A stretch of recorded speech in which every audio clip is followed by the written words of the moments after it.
خلوص کے برتن۔ گاؤں میں رحیم نامی کمہار کی بہت شہرت تھی۔ گاؤں کے ارد گرد دوسری آبادیوں کے لوگ رحیم کے بنائے گھڑے، تسلے، کنڈے، پیالے اور ہانڈیاں استعمال کرتے۔ رحیم کے ہاتھ سے بنے برتن خوبصورت ہونے کے ساتھ ساتھ پائیدار بھی ہوتے ہیں۔ چکنے گھڑے میں رکھا پانی شدید گرمی میں بھی کئی دن تک ٹھنڈا اور ذائقے دار رہتا۔ اس طرح ہانڈیاں بھی سال ہا سال چلتی اور ان میں پکنے والے سالن بھی ذائقے میں لاجواب ہوتے۔ مٹی کی ہانڈی میں پکے ہوئے کھانے کا ذائقہ کسی دوسرے برتن میں پکنے والے کھانے سے یکسر مختلف ہوتا۔ رفتہ رفتہ رحیم کے برتنوں کی دھوم اور مانگ بڑھتی گئی۔ گاؤں میں بیدو نامی ایک کمبھار بھی رہتا تھا۔ سرخ پہاڑیوں کے اس پہاڑ رہنے والا بیدو کمبھار رحیم سے بغض رکھتا تھا اور کھلے عام اس سے ناپسندگی کا اظہار کرتا رہتا تھا۔ اس کے ہاتھ کے بنے ہوئے برتن دیدہ زیب تو ہوتے مگر انتہائی ناپائیدار، جن کے کنارے جلد جڑ جاتے تھے۔ لوگ اس سے شوق سے برتن خریدتے مگر کچھ دنوں میں ہی کرچیوں میں بڑھ جاتے۔ اس بنا پر آہستہ آہستہ گاہ کم ہونے لگے اور بیدو کا کام ٹپ ہوتا گیا۔ غصے میں بھرا ہوا وہ پیچ و تاب کھاتا رہتا کہ لوگ برتن احتیاط سے سنبھال نہیں پاتے تو بھلا اس میں میرا کیا قصور؟ میں تو محنت کرتا ہوں اور میرا کوئی قدر ہی نہیں کرتا، جبکہ رحیم کے تو سب گرویدہ ہیں۔ گاؤں والے بیدو کے غصے اور بد زبانی کی وجہ سے بھی اس سے تعلق کم رکھتے تھے۔ رحیم بہت نیک دل انسان اور عاجزانہ فطرت انسان تھا۔ وہ برتن بنانے کے لیے اونچی پہاڑی کے قریب میدان سے سرخ اور پیلے رنگ کی چکنی مٹی کے بورے بھر بھر کر لاتا۔ گھر آ کر مٹی کو خوب اچھی طرح چھان کر پہلے کنکروں وغیرہ الگ کرتا، اس کے بعد مٹی کو تب تک چھلنی سے گزارتا جب تک صاف ستھرائی ملائم مٹی کا ڈھیر جمع نہ ہو جاتا۔ پھر وہ اللہ کا نام لے کر صاف پانی سے ملائم مٹی کو گوندھ کر خوب اچھی طرح یکجان کرتا۔ گوندھی ہوئی مٹی کو گھومتے ہوئے پہیے جسے چاک کہتے ہیں اس پر چڑھاتا اور بڑے پیار اور توجہ سے مٹی کو مطلوبہ شکل میں ڈھال دیتا۔ تیار ہونے والے ہر ایک برتن کو وہ احتیاط سے کھلے صحن میں دھوپ میں سوکھنے کے لیے رکھ دیتا اور آخر میں کچی مٹی کے برتن بھٹی میں رکھ کر پکا لیتا۔ جب سے بیدو کا پتہ چلا تھا کہ رحیم کے برتن اب قریبی شہر میں بھی بیچنے لگے ہیں تو وہ رحیم کی بڑھتی ہوئی شہرت سے بہت پریشان لگنے لگا۔ اس لیے کام سے بیدو کا دل اچانک ہوتا گیا اور تھوڑا بہت جو کام کرتا بے دلی سے کرتا۔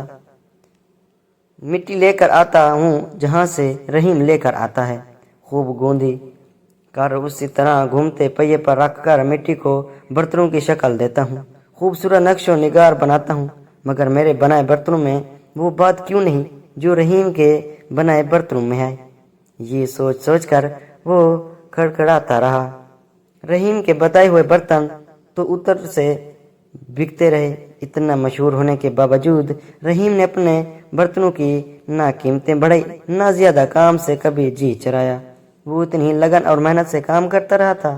ایک روز بیدو نے سوچا کہ میرا نقصان ہو رہا ہے، کیوں نہ میں اپنے نقصان کا بدلہ رحیم سے ہی لوں۔ یہ سوچ کر بیدو نے ایک شام رحیم کے گھر کا رخ کیا۔ گھر کے وسیع و عریض صحن کے ایک حصے میں چاک اور بھٹی لگی ہوئی تھی اور اسی طرح کچے برتنوں کو قطار در قطار سوکھنے کے لیے رکھا گیا تھا۔ بیدو نے دیوار سے سرخ سر اٹھا کر اندر جھانکا تو اسے کوئی نظر نہ آیا۔ اس نے پاس پڑا ایک پتھر اٹھایا اور کچھ یوں نشانہ لینے کی ٹھانی کہ ایک ایک کر کے سبھی برتن ٹوٹتے جائیں۔ اس سے قبل کہ وہ پتھر اچھلاتا نامعلوم کیسے اس کا پاؤں پھسلا اور وہ پیچھے کی طرف جا گرا۔ وہ رحیم کی محنت برباد کرنے آیا تھا مگر چوٹ کھا کر واپس چلا گیا۔ یہ موسم سرما کا ایک روشن اور کھلکھلا سا دن تھا۔ حسب معمول رحیم نے نرم و ملائم گوندھی ہوئی مٹی کو گھومتے ہوئے پہیے پر چڑھایا۔ ایک فقیر صدا لگاتا ہوا اس کے گھر میں داخل ہوا۔ اے اللہ کے بندے، پانی پلا دے، بڑی پیاس لگی ہے۔ وہ رحیم کے بنائے برتنوں کے پاس آ کر بیٹھ گیا۔ اسے دیکھ کر رحیم دھیرے سے مسکرایا، اپنے بیٹے کو پانی لانے کا کہا اور خود مٹی کو ہانڈی کی شکل میں ڈھالنے لگا۔ اس کی آنکھوں کی نرمی تھی اور جس پیار سے وہ برتن بنا رہا تھا اس نے فقیر کو چونکنے پر مجبور کر دیا تھا۔ پیالے سے پانی پی کر فقیر کا دل خوش ہو گیا۔ کیسا میٹھا پانی تھا اور کتنا ہلکا پھلکا سا پیالہ تھا، یہ تم نے بنایا ہے۔ اس نے پٹکنے کے انداز میں مٹی کا پیالہ زمین پر رکھا، وہ پھر بھی سلامت رہا۔ فقیر نے کہا، ایک وہ بیدو کمبھار ہے جس کے بنائے برتن خود مخدر ٹوٹتے رہتے ہیں، کھلکھلے اور پھسپھسے۔ سنا ہے بہت نکما ہے، مجھے لگتا ہے اسے ڈھنگ سے کام نہیں آتا۔ رحیم نے مسکراتے ہوئے جواب دیا، نہیں، کسی کے بارے میں ایسا نہیں کہتے، وہ بھی اچھا کام کرتا ہے، اور پھر سے چاک کی طرف متوجہ ہو گیا۔ یہ دیکھ کر فقیر بہت حیران ہوا کہ اس نے بیدو کی برائی سن کر بھی برائی نہیں کی تھی، حالانکہ رحیم جانتا تھا کہ بیدو اس سے حسد کرتا اور اسے خوب برا بھلا کہتا تھا۔ ضرور تمہارے پاس کوئی جادوئی منتر ہے، اسی وجہ سے تمہارے برتن نہ جلدی ٹوٹتے ہیں اور نہ ان کی تاثیر خراب ہوتی ہے۔ زیر لب بڑبڑاتے ہوئے فقیر اپنی جگہ سے اٹھا تو رحیم نے اسے غور سے دیکھتے ہوئے کہا، جو چیز خلوص دل سے بنا کر احترام سے پیش کی جائے گی اس میں برکت ہوتی ہے۔ یہ سن کر فقیر ٹھٹک گیا، کیسی گہری بات اس نے میرے دل بہت سادگی سے کہہ دی۔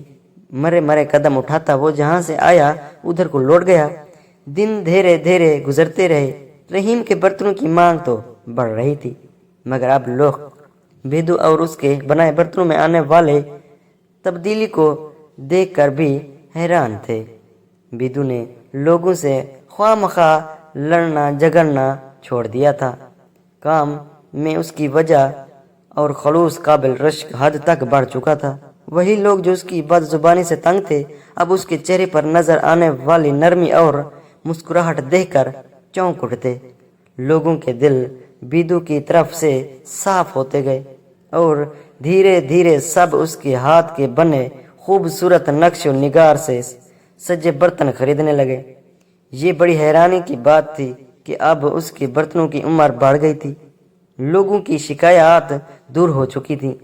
بیدو زندگی کا ایک اہم راز جان گیا تھا، مگر یہ کوئی نہیں جانتا تھا کہ اس روز رحیم کے گھر میں فقیر کے روپ میں آنے والا دراصل بیدو تھا۔